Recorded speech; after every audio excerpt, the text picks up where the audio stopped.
Hello students, welcome to our channel curiosity education.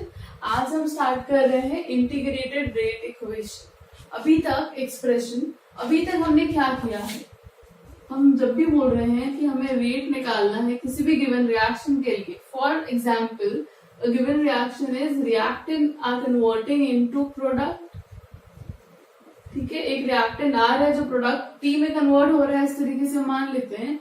तो अगर हम रेट ऑफ रिएक्शन लिखते हैं, अभी तक हम जो लिखते आए हैं, ठीक है, तो हम क्या लिखते थे, minus D R by D T. यहाँ पर माइनस का साइन क्यों लगाया, क्योंकि विथ ड्यूरेशन ऑफ टाइम क्या होता है, रिएक्टेंट आर जो है वो क्या होता है, रिएक्टेंट का कंसंट्रेशन डिक्रीज होता है। इनफैक्ट डिक्रीज इन कंसंट्रेशन हमने यहाँ पर एक माइनस का साइन लगाया है, जो ऑलरेडी हम इनिशियली ही सीख चुके हैं इसी चैप्टर में, है ना। तो हम रेट किस तरीके से डिनोट करते हैं, हमने ये बोला था D T and D is showing what, differential form of this equation. ठीक है, अब हमने एक और चीज सीखी, अगर हमें रेट लॉ के थ्रू अगर रेट निकालना है तो वो क्या होता है, दैट इज क्या लिखते हैं हम, रेट कांस्टेंट। पहले क्या होता था, अगर मैं आपको इनिशियली शुरू से बताऊं किसी भी गिवन रिएक्शन के लिए, तो rate is directly proportional to the concentration. ठीक है, यही पढ़ा था हमने। हम किसकी बात कर रहे हैं, आर इज द रिएक्टेंट और उसका कंसंट्रेशन। अगर मैं ये पर्टिकुलर रेट लॉ किसके लिए लगाऊं, जीरो ऑर्डर रिएक्शन के लिए, किसके लिए, जीरो ऑर्डर के लिए, तो यहाँ पर क्या हो जाएगा, इसकी कंसंट्रेशन की पावर में क्या आ जाएगा, जीरो आ जाएगा। एंड हम क्या बोलते हैं, anything raise to the power zero becomes one, तो ये क्या हो जाएगा, वन हो जाएगा। अगर मैं यहाँ से रेट निकालू दैट इज आर, तो क्या हो जाएगा के, क्योंकि प्रोपोर्शनलिटी का साइन हटा तो यहाँ पर एक कांस्टेंट आया, और आर नॉट तो क्या हो गया, वन हो गया, तो into one that is basically rate कितना आ गया, के आ गया। समझ में आ रहा है, ये ऑलरेडी हम देख चुके हैं। ठीक है, फॉर जीरो ऑर्डर रिएक्शन। अब ये जो फॉर्म ऑफ रेट हमने लिखा है, ये किस फॉर्म में लिखा है आपको मैं बता दूं, डिफरेंशियल फॉर्म ऑफ इक्वेशन। ठीक है, इनिशियली हम जब रेट निकालना सीख रहे थे, ये तो रेट लॉ, एक चीज समझिए कि रेट को लिखने के ये दो तरीके हैं और भी कुछ नहीं है। ये भी रेट को लिखा है हमने, इसे भी बेसिकली हम यहाँ पर क्या लिख रहे हैं, रेट लिख रहे हैं, यहाँ पर भी रेट निकाल रहे हैं। तो ये दो अलग अलग तरीके हैं रेट निकालने के, नथिंग एल्स। ये जो फॉर्म है इसमें हमने D R upon D T लिखा है, ये डिफरेंशियल फॉर्म में लिखा है। अगर हम बात करें इसी फॉर्म को लेकर हम हमेशा आगे बढ़े और इसी तरीके से हम रेट को एक्सप्रेस करते रहे, तो एक प्रॉब्लम फेस करते हैं। वो प्रॉब्लम क्या है, हमने ऑलरेडी देख लिया है, हमने इंस्टेंटेनियस रेट निकाला था इस केस में, इसीलिए हमने स्मॉल चेंज को डी टी से शो किया था, याद हो तो, है ना, इनिशियली जब हम एवरेज रेट और इंस्टेंटेनियस रेट पर डिस्कस कर रहे थे इन द फर्स्ट और द सेकेंड वीडियो। ठीक है, तो वो ऑलरेडी हम डिस्कस कर चुके हैं। इसमें प्रॉब्लम क्या आती है, हम इसे आगे क्यों नहीं ले जा रहे हैं, हम क्यों डिफरेंशियल फॉर्म को इंटीग्रेटेड फॉर्म में कन्वर्ट कर रहे हैं यहाँ, बस और कुछ भी नहीं कर रहे। जो ऑलरेडी हमने रेट निकालना सीख लिया है वो डिफरेंशियल फॉर्म में है, ये प्रॉब्लम क्रिएट करता है। हम हर कंडीशन में डिफरेंशियल फॉर्म के थ्रू रेट नहीं निकाल सकते। ठीक है, इस केस में क्या होता है, आपको पर्टिकुलर टाइम टी के लिए अगर निकालना है डिफरेंशियल फॉर्म के थ्रू, इस इक्वेशन के थ्रू किसी पर्टिकुलर टाइम टी इंस्टेंट के लिए रेट निकालना है, तो आपको बहुत मेहनत करनी पड़ेगी। हमने ऑलरेडी देखा था कि आपको वो जो ग्राफ है, कंसंट्रेशन ग्राफ, उस पर एक पॉइंट मिलेगा टी। अब इस टी पॉइंट पर आपको एक टेंजेंट ड्रॉ करना है, फिर उस टेंजेंट का स्लोप निकालना है, और उसके बाद आपको टी की वैल्यूज मिलेंगी। तो ये काफी क्या हो जाता है, इरेगुलर हो जाता है। बहुत सारी टाइम यूनिट्स दिए, बहुत सारे डिफरेंट टाइम इंटरवल्स पर अगर आपको निकालना है तो ये बहुत ही हैक्टिक हो जाएगा, डिफिकल्ट हो जाएगा, और बहुत बार हो सकता है कि आपके अप्रोप्रिएट वैल्यूज भी ना है ना, क्योंकि आपको पूरा ग्राफ सही से करना है, टेंजेंट ड्रॉ करना है, और उस तरीके से आपको आंसर्स निकालने। क्योंकि ये थोड़ा सा डिफिकल्ट हो रहा है तो हमने इसको इजी बना दिया है, ऐसे समझिए। हमने डिफरेंशियल फॉर्म को किसमें फॉर्म में कन्वर्ट कर दिया, इंटीग्रेटेड फॉर्म में। अब इंटीग्रेटेड फॉर्म में हम रेट एक्सप्रेशन मतलब फॉर्मूला निकाल लेंगे, और उस फॉर्मूले में जब हम डायरेक्टली टी की डिफरेंट वैल्यूज रखेंगे तो हमें डायरेक्टली आंसर मिल जाएगा। तो ये वाला जो मेहनत वाला जो डिफिकल्ट पार्ट है उसको हटाने के लिए हम डिफरेंशियल फॉर्म को किसमें कन्वर्ट कर रहे हैं, इंटीग्रेटेड रेट लॉ में या इंटीग्रेटेड रेट एक्सप्रेशन में कन्वर्ट कर रहे हैं, और कुछ भी नहीं कर रहे। समझ में आ गया ना कि हम ये क्यों कर रहे हैं। ठीक है, अब आगे बढ़ते हैं। ये क्लियर है, हमने रेट लिखा है, ये रेट लॉ के थ्रू हमने रेट लिखा है, यहाँ तक क्लियर है। अब देखिए ध्यान से, अब हम क्या कर रहे हैं, यहाँ पर रेट की ये इक्वेशन मैं लिख सकती हूँ, ध्यान से देखिए। तो ये क्या हो जाएगा, dr by dt equals to K का के आ जाएगा यहाँ पर, ठीक है। अब मैं क्या कर रही हूँ, इस माइनस को इधर भेज रही हूँ और dt को भी उधर भेज रही हूँ। तो ये क्या हो जाएगा, dr इक्वल्स टू माइनस के, और ये dt भी इधर भेज दिया, तो ये हो गया dt। यहाँ तक क्लियर है। सिर्फ हमने क्या करा है, रेट की वैल्यू रखी है फ्रॉम दिस फर्स्ट इक्वेशन, ठीक है। तो यहाँ तक आपको क्लियर है। अब क्या करेंगे हम, यहाँ से देखिए ये डी मत लिखा है, मतलब डिफरेंशियल फॉर्म में, ऑलरेडी मैंने आपको समझा दिया। हम क्या कर रहे हैं, इंटीग्रेशन कर रहे हैं। सो इंटीग्रेटिंग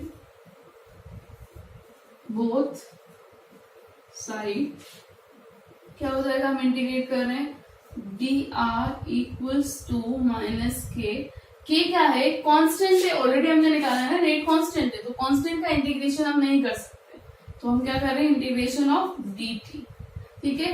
अब इंटीग्रेशन की बात सोचकर बच्चे सोचते हैं कि हमें नहीं आता, ठीक है। तो बहुत बेसिक प्रॉपर्टीज यहाँ पर यूज होगी। मैथ्स वालों को तो कोई प्रॉब्लम नहीं है, ऑलरेडी आप इंटीग्रेशन पढ़ते हैं, काफी लेंथी चैप्टर्स है आपका। लेकिन बाकी जो लोग नहीं पढ़ते हैं, especially those who belongs to biology group, तो उनको थोड़ा लग सकता है, बट बहुत इजी चीजें यूज हो रही, बहुत इजी सी एग्जाम्पल समझ लीजिए, या फॉर्मुलेज जो है वो यूज हो रहे हैं, तो आप डायरेक्टली लर्न कर लीजिए अभी। तो ये क्या होता है, आपको ज्यादा इसमें थ्योरी तो जाना नहीं है इंटीग्रेशन डिफरेंशिएशन के, सिर्फ बेसिक चीजें through out the derivation use होती है, उन्हें याद रखिए और आपका काम बन जाएगा। और कुछ डिफिकल्ट नहीं है, इट्स लाइक अ फॉर्मूला, याद करके हम पुट करते हैं ना, तो वही तरीका है। तो जैसे ये dr है, ध्यान समझिए, अगर मैं बोलूं dx का इंटीग्रेशन तो वो होगा x, अगर मैं लिख रही हूँ dr का इंटीग्रेशन तो वो क्या हो जाएगा r, अगर मैं लिख रही हूँ dt का इंटीग्रेशन तो वो क्या हो जाएगा t। समझ में आ रहा है। यहां से देखिए, अब dr का इंटीग्रेशन क्या हो गया, r इक्वल्स टू माइनस के तो है ही, dt का इंटीग्रेशन क्या हो गया, t। समझ में आया। अब इंटीग्रेशन दो तरीके के होते हैं, या तो आपने इस इंटीग्रेशन पर लिमिट्स लगाएंगे, लिमिट्स मतलब गिवन टाइम के लिए 0 से 1, 0 से 3, 0 से 2, कुछ भी, पर हमने यहाँ पर क्या लगाया, लिमिट नहीं लगाई इंटीग्रेशन में, ठीक है। कौन सा इंटीग्रेशन यूज किया है हमने, मैं यहाँ लिख देती हूँ, इनडेफिनाइट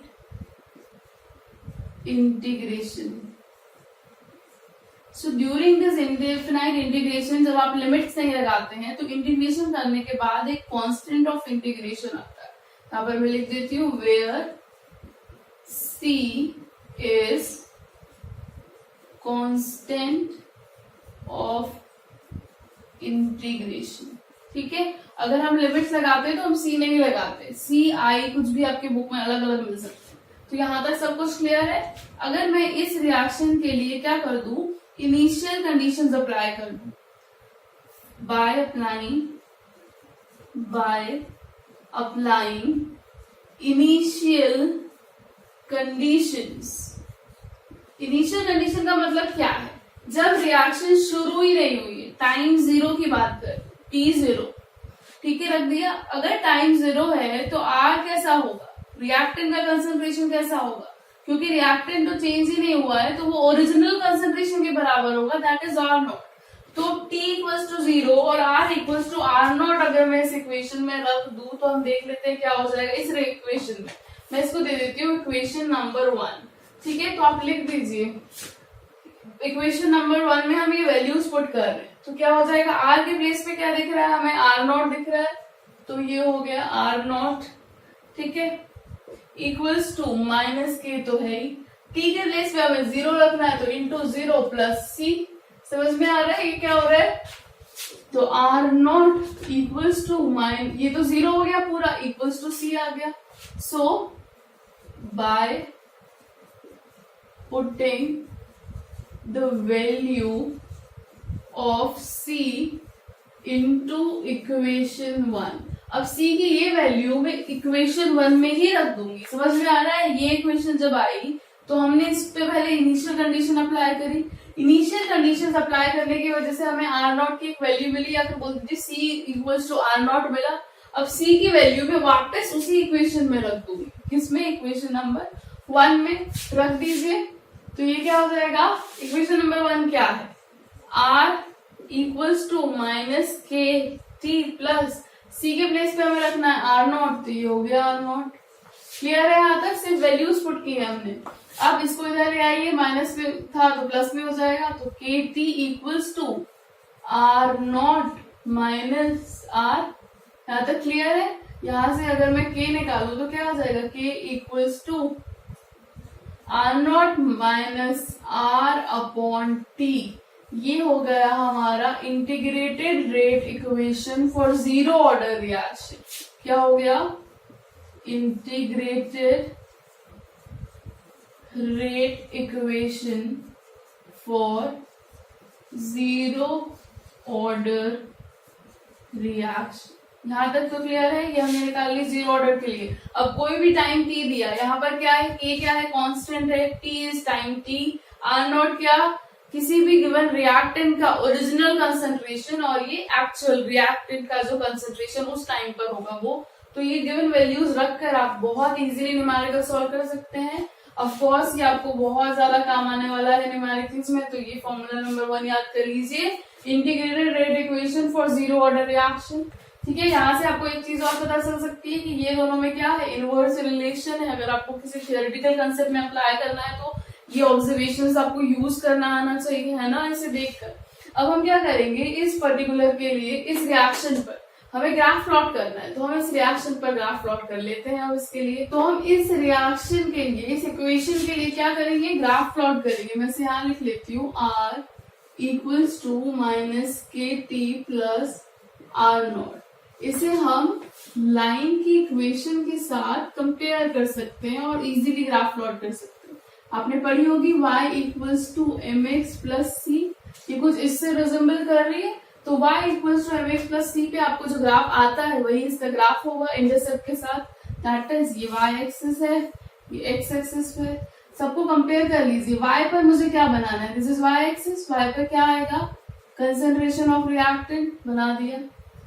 ठीक है, उसके बाद x पर क्या आएगा, t, तो ये हो गया t। समझ में आ रहा है किस तरीके से हम स्टेप बाय स्टेप कर रहे हैं। सिर्फ लाइन की equation y equals to M X plus C से कंपेयर किया। जनरली हम बात करें तो दो ही टाइप के आपको ग्राफ्स मिलेंगे, y equals to M X plus C और y equals to M X when we talk about chemistry, तो कोई प्रॉब्लम ही नहीं है। तो ये ऑलरेडी हम इससे कंपेयर कर पा रहे हैं। तो y पे हमने बना दिया कंसंट्रेशन r, x एक्सिस पे t हो गया। अब ये जो c है that is R not. c क्या है, आप इसको दो तरीके से समझ सकते हैं। ऑलरेडी हमको पता है कि इंटरसेप्ट कहाँ पर होगा, y एक्सिस पर होगा, तो मैंने यहाँ पर एक कोई पॉइंट लिया, ये हो गया पॉइंट आर नॉट। और ये जो इसका जो ग्राफ होगा वो कुछ इस तरीके से आएगा, क्योंकि माइनस का साइन है, डिक्रीजिंग होगा। वैसे भी हम रिएक्टेंट के कंसंट्रेशन के लिए बना रहे हैं तो डिक्रीजिंग ही आएगा, है ना, क्योंकि रिएक्टेंट का कंसंट्रेशन क्या होता है, डिक्रीज होता है। समझ में आ रहा है? तो हमने यहाँ से कंपेयर करके c क्या हो गया, आर नॉट, तो ये इंटरसेप्ट बना दिया। ठीक है, अब बचा है m क्या होता है हमको पता है, m इज व्हाट, स्लोप। तो हम क्या बोल सकते हैं, slope of this line is what, minus के। m दिख रहा है क्या है, माइनस के है। तो इस तरीके से हमने जीरो ऑर्डर रिएक्शन के लिए, किसके लिए है ये, graph for zero order reaction. Zero order भी कौन सा, इंटीग्रेटेड जो हमने फॉर्म निकाला है उसके लिए ग्राफ हमने ड्रॉ कर लिया। गिवन इक्वेशन को बस किससे कंपेयर किया है, y equals to M X plus C से। एक एक चीज हमने कंपेयर कर ली है। ये जो पॉइंट है आप इस तरीके से भी समझ सकते हैं कि आपने क्या करा कि ये आर और नॉट ओरिजिनल है। अगर ये ओरिजिनल वैल्यू की बात कर रहे हैं तो ये time t equals to zero पर आई होगी। t इक्वल्स टू जीरो पर ही तो हमने क्या रखा था, आर नॉट इनिशियल कंडीशन जब अभी डेरिवेशन में हमने अप्लाई की थी, तो यही तो हमने किया था। सो अगर आप इसकी वैल्यू कभी भी निकालना चाहें फ्रॉम द गिवन इक्वेशन तो आप क्या कर सकते हैं, यहाँ पर t की वैल्यू में जीरो रख दूंगी। अगर t जीरो हो गया तो ये पूरा हट जाएगा, तो आर नॉट की वैल्यू, या फिर आप ऐसे समझिए y एक्सिस पे जो r है उसकी वैल्यू क्या आएगी, आर नॉट आ रही है। अगर ये हट गया तो यही तो आई ना, तो यही तो हमने किया है। आर नॉट, आर क्या यहाँ पर है, आर क्या है, y एक्सिस पर है, तो y एक्सिस पे क्या मिल गया, हमें एक पॉइंट मिल गया, that is what, R not.